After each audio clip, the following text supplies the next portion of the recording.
I'm here by the grave of Rabbi Akiva.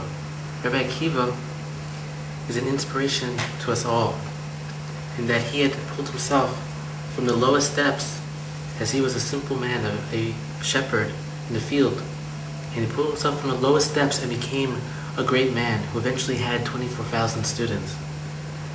So the story goes that he was in the field and he saw a rock, and through the rock there was a hole and water was coming out of the rock. And he thought, this is so amazing that water should come out of the rock like this. How can it be that there's not a Hashem who created this? And immediately devoted his life to studying the Torah. So his wife Rachel was so devoted to him that she supported him to learn for 12 years. And during this time, the father-in-law, who couldn't believe that Rachel was supporting this person who was in ignoramus, he didn't know any Torah, and so he disowned him. He disowned them. He wouldn't give them a penny. And Rachel said, "You know, I support this man in his ideas that he's trying to serve God. Even though he's a simple man, I see light in him. I see greatness in him. I see potential." And so for 12 years, Rabbi Akiva studied Torah, and he came back here and there to see his wife, but didn't really stay. And finally he came back, and he overheard his wife saying to another person that, "I wish my husband, Rabbi Akiva, he would go learn for another 12 years. Even if he did, I would support him. I would be there for him." And so what did Rabbi Akiva do? He went for another 12 years, and he learned Torah. And when he came back this time, he came back with 24,000 students.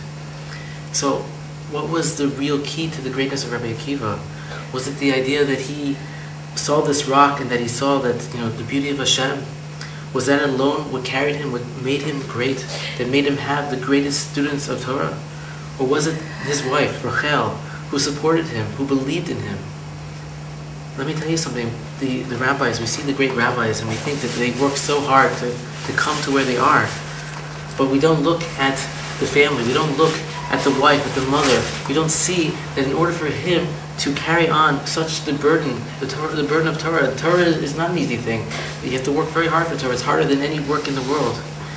And in order for a man to strive and to reach great accomplishments in the Torah, he must have support from family and from the wife.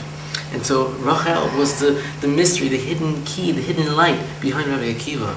And so for all of us, all the women out there who are married, and they should support and give a hand to their husband, they should encourage him in his learning of the Torah and be supportive. And the husbands as well should be supportive of the wife, because alone we can't do it. We need support from each other. We need to be together.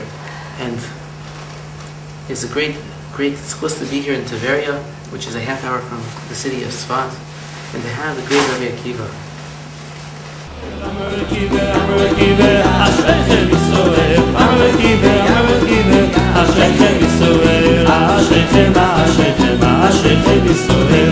Ashrechem,